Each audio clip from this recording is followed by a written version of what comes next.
A country's economic progress may be seen in its architectural development. However, the obsession with architectural growth has also produced some unfortunate occurrences. We have the solution for you if you ever wonder where your tax funds go: failing, astronomically costly mega projects. From the deserted stadium in the middle of the Amazon rainforest, a pioneering research project that ultimately cost billions of dollars, to the world's emptiest airport, which was later converted into a warehouse to store rice, we present to you some of the world's most pointless mega projects. The most useless hotel in the world.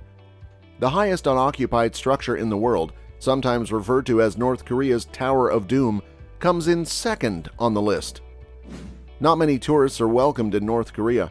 In the 1980s, North Korea intended to accommodate thousands of international guests at the world's tallest hotel, motivated by its rivalry with South Korea. The U.S. had helped South Korea win the bid to host the 1988 Olympics. A state-owned South Korean company has just completed Singapore's tallest hotel worldwide. North Korea acquired the opportunity to host the 1989 World Festival of Youth, not to fall behind. A year later, construction on a distinctive pyramid-shaped hotel in the nation's capital, Pyongyang, began. The Ryugyong Hotel, with a height of 330 meters, will eventually top the South Korean hotel to take the title of the tallest hotel at the time. The night before the event, North Korea intended to open the hotel. However, the building couldn't be finished in time due to technical difficulties. Funny enough, it hasn't been completed since then. The top ultimately reached the hotel's height in 1992, but by then the Soviet Union, the project's funding source, had ceased to exist. The project came to a standstill when the financial assistance dwindled. The Ryugyong Hotel was now merely a hollowed-out concrete building without any windows or other facilities beyond the outside walls. Before an Egyptian business took over the project, construction remained suspended for the following 16 years. For $180 million, they added LEDs and a glass veneer to the building's outside by 2012. The resumed attempts were unsuccessful due to North Korea's recent political issues, and the government again abandoned the structure. The Ryugyong Hotel is expected to cost more than $2 billion to complete, equivalent to nearly 5% of North Korea's entire GDP. The project's status is unknown on an official level, and given North Korea's financial situation, a restart seems highly improbable. London Garden Bridge. The Thames River, one of London's most well-known locations, was the site of an incomplete Mega A project that was intended in Europe. The city planned to construct a bridge that would serve as a floating garden above the river. The project's sponsoring organization, the Garden Bridge Trust, was still operating in 2015, revealed that the price had increased to $260 million, of which $85 million would come from public sources.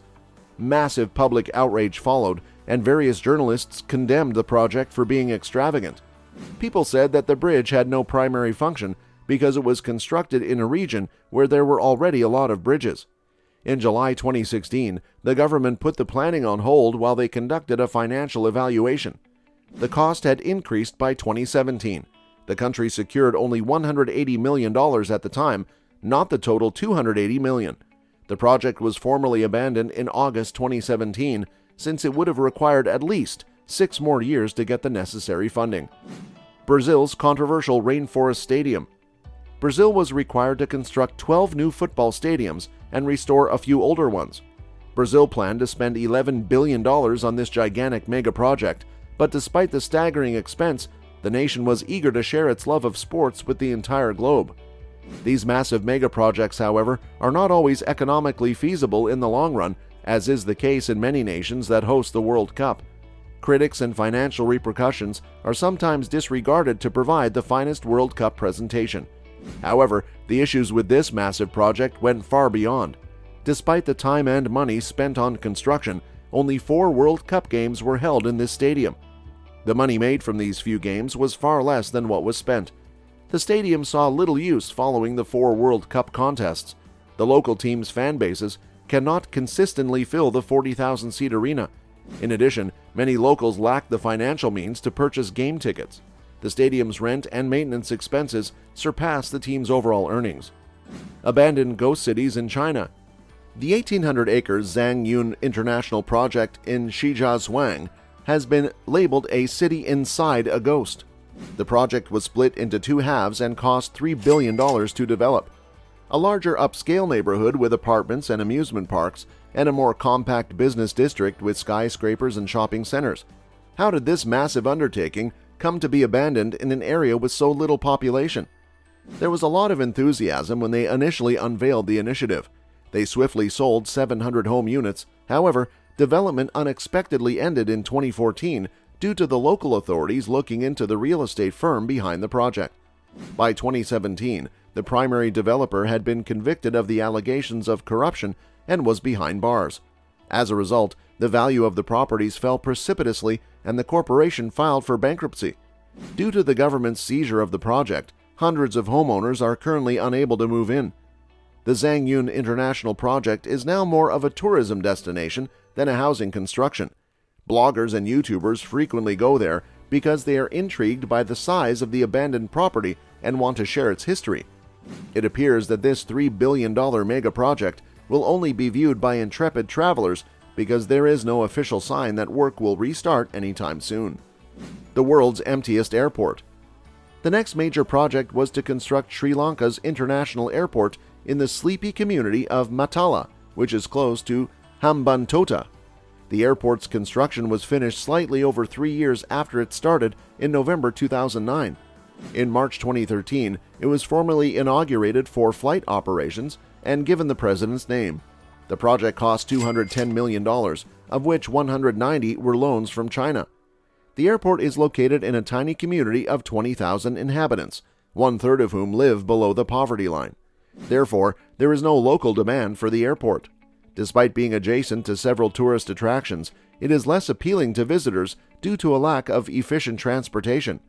Even Sri Lanka's national carrier ceased operations at the beginning of 2015 due to Rajapaksa's electoral setback.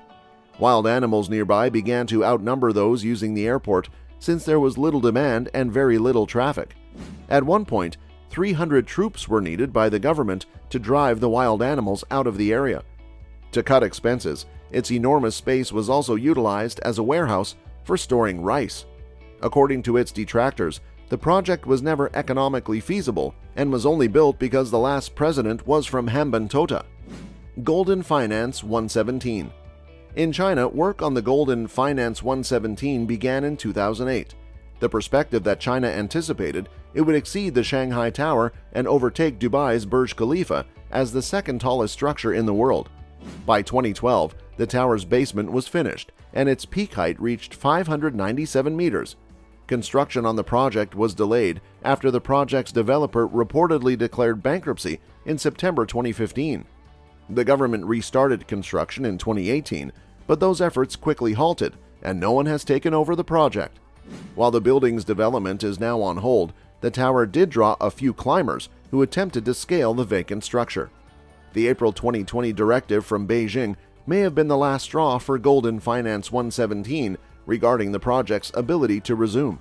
The government outlawed towers of more than 500 meters, thus it appears that this enormous structure will never be completed. Forest City, Malaysia.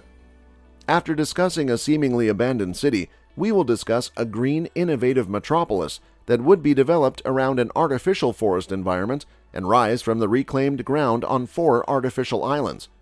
Chinese citizens essentially enjoyed a free pass to the city during the first several years of the building because China mostly sponsored the project.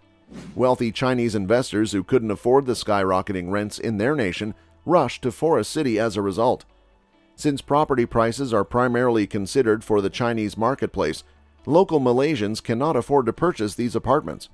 An uproar was generated by the flood of Chinese investors, which opponents of the project saw as a new type of colonialism.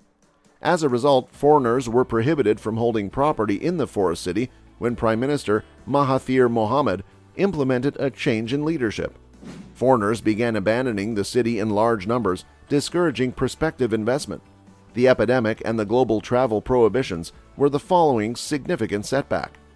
Less than 500 individuals were residing in the residential complexes by the beginning of 2020, a small number given that Forest City is intended to house 700,000 people. Nobody knows this infrastructure's potential future outcomes, which is unfathomably astounding. It is why we listed it among the least helpful mega projects worldwide. Yucca Mountain, Nevada. In 1987, the best option was determined to be Yucca Mountain in Nevada. It was far from population centers and near the USA's most popular nuclear testing site. The trash from around the nation was to be dumped in a tunnel complex located about 300 meters beneath Yucca Mountain. There are approximately 100 nuclear reactor sites in the U.S., open and closed, spread over 34 states, but none were in Nevada. Therefore, legislative members and the general public fiercely opposed being the only nuclear disposal site in the nation. People heavily politicized the entire project when Barack Obama came to office. The Obama government discontinued funding the project in 2010 after determining it was unfeasible. A federal judge mandated its restart 3 years later. However, little has changed since the Biden administration made it apparent that the Yucca Mountain is no longer a priority for the nation's objectives. After 4 decades of planning, legal issues, and more than $17 billion invested in the Yucca Mountain project, Nevada appears to have prevailed. But after everything is said and done, it is still an ineffective large-scale project that has never been deployed. Many mega projects that the country built for the advancement and glory of nations have failed tragically and cost the government a lot of money. Do any of them have a chance of becoming helpful in the future, in your opinion? With careful planning and forward thinking, we should expect to see several worthwhile mega projects along the many global corridors in the future.